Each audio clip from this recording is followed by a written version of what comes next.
Picture a massive camp in the middle of a desert thousands of years ago, where a restless crowd is about to spark a rebellion that shakes a nation. Today, we're diving into a dramatic story from the Bible, found in Numbers, chapter 16, verses 1 to 35.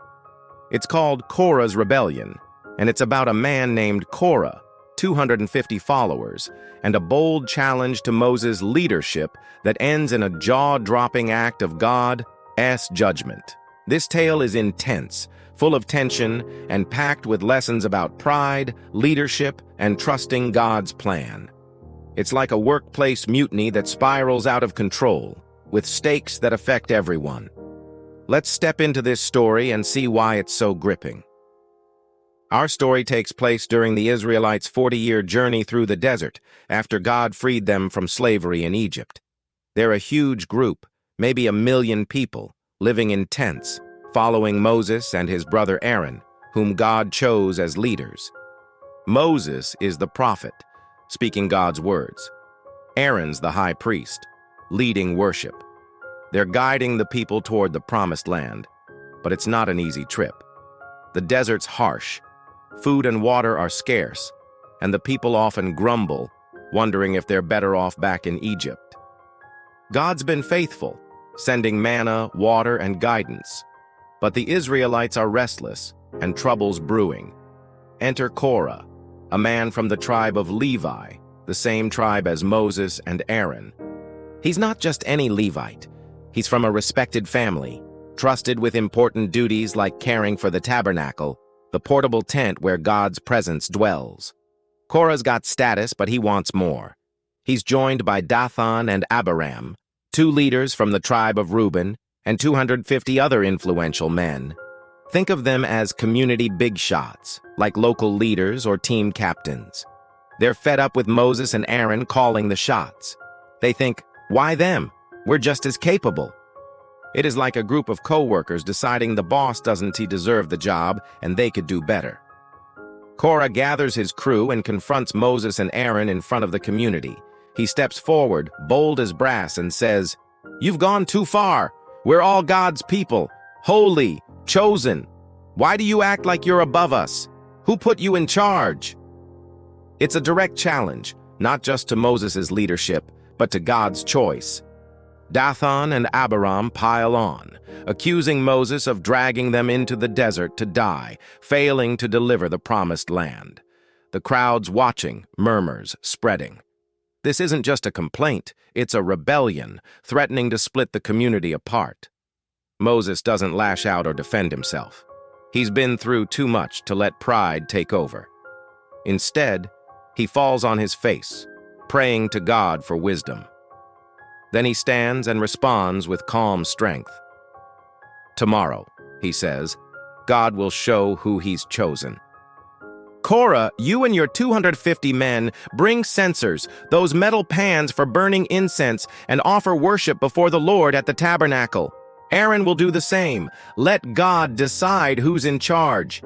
It's a bold move, like settling a dispute by saying, "Let's see who the real leader is in a fair test." Korah agrees, confident he'll come out on top. Moses tries to reason with Dathan and Abiram separately, summoning them to talk. But they refuse, mocking him. "We're not coming. You've brought us out here to die, and now you act like our king. No way!" Their defiance stings. But Moses turns to God, asking him to judge fairly. The camp's tense. Everyone knows something big's about to happen.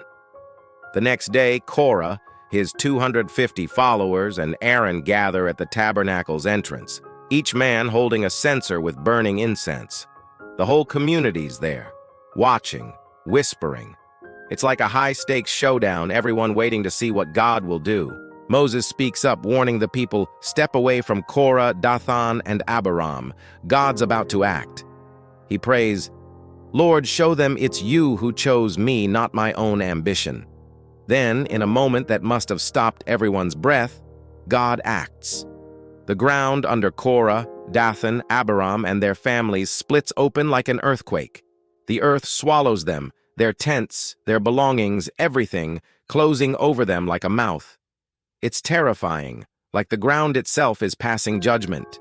At the same time, fire bursts from God's presence, consuming the 250 men with their censers. In an instant, the rebellion is over. The crowd scatters, screaming, afraid they'll be next. It's a stark reminder. Challenging God's authority has serious consequences. The camp falls silent, shaken to its core. The rebels are gone, and the people are left grappling with what just happened. God's judgment was swift, protecting his chosen leaders and showing the community who's really in charge. Moses and Aaron don't gloat. They're humble, focused on guiding the people forward.